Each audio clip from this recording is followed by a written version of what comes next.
Hi folks, welcome back to the channel. It's been a while. I think it was September since my last video. Just a little bit of an update really. I've not really been doing a massive amount on the car recently. It's mainly down to the fact that I've just had a baby. Well, my wife's just had a baby. And that was in October last year, so I've been kind of busy, not really been near the car. But it's still here, look, still got it. It's not going anywhere. So yeah, I mean, I've had it out. I've had it out maybe a couple of times in the past few months, but really, I've just not had time. I think the last video about the car, I mentioned that I was going to be going along to the Bonus hill climb revival, but I mean, I was all booked in, ready to go.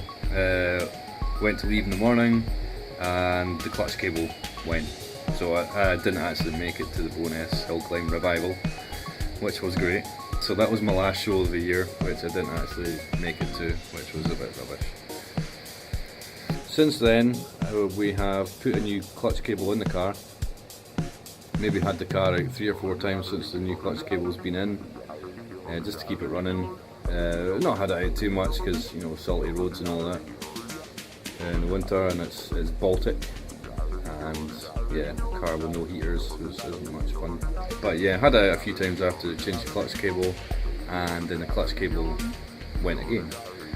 And I think what happened was basically the clutch cable was more or less resting on the manifold.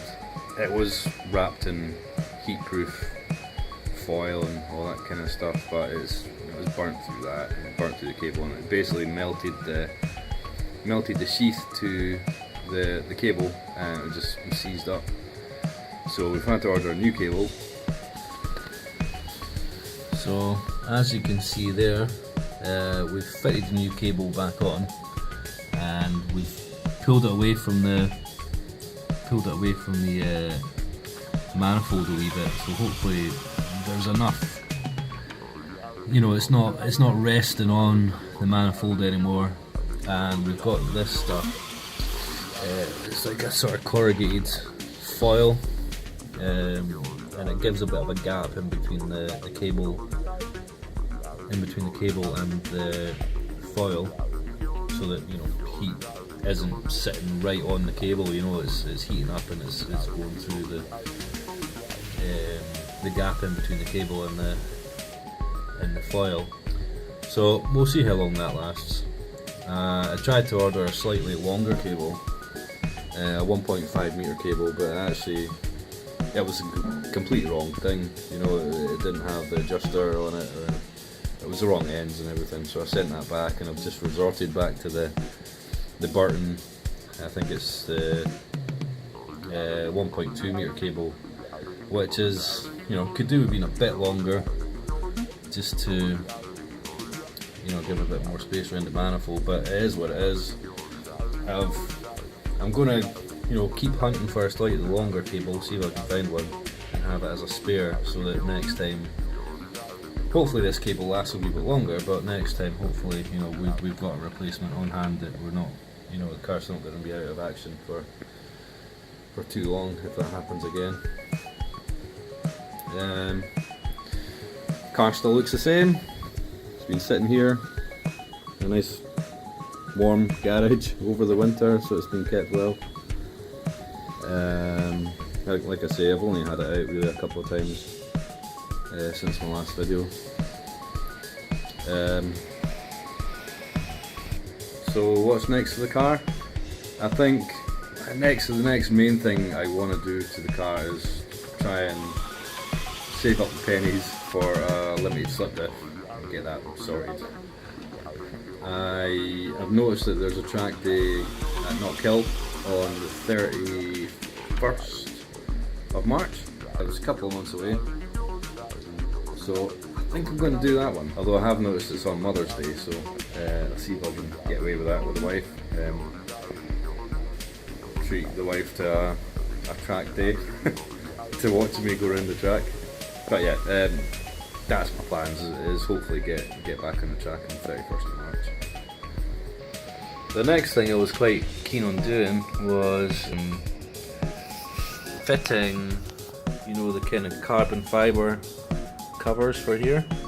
Quite fancied fitting one of those just because, for no other reason than they kind of look quite cool. So that might be my next little cosmetic thing that I do to the car.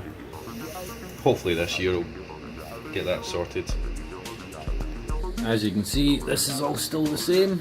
No change here, still a bit of a mess if you kind of look closely, or not too closely. It's, yeah, that'll get fixed at some point. I'm thinking it's probably not going to be this year. Just there's quite a lot going on with the kids.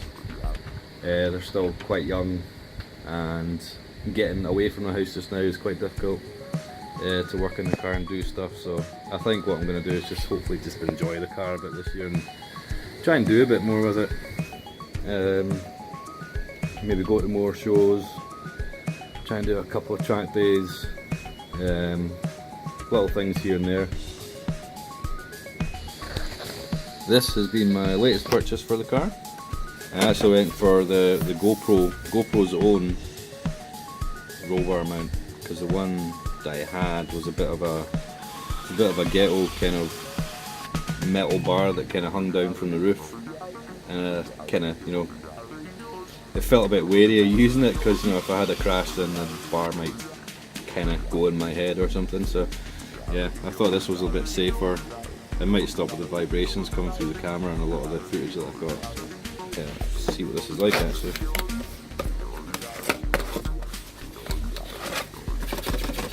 Trying to do these things one-handed.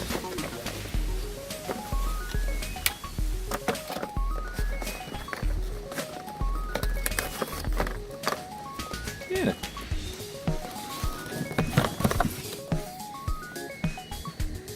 That should do the trick.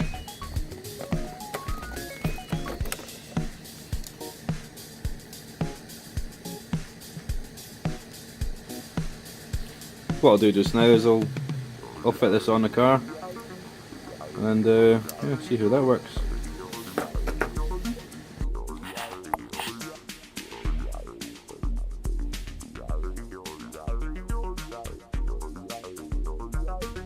Yeah, it's quite cool. So I've got it on a diagonal now, whereas I used to have it up there on top.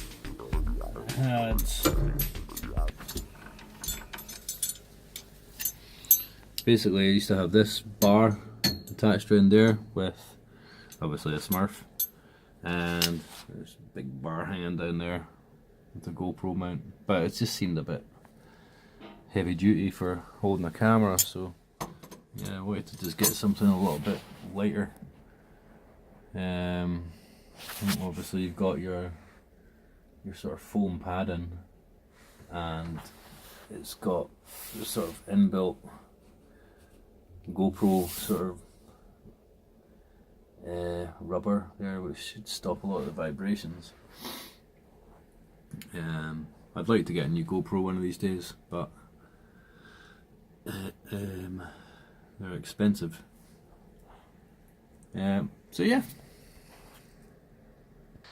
So like I say, just a short video. That's pretty much all we're doing today. So I've just fitted a new GoPro mount pretty much. So yeah, I mean, I'll try and make the channel a little bit more active. I've just signed up for the Patreon site, and there's a link in my about page on YouTube on here.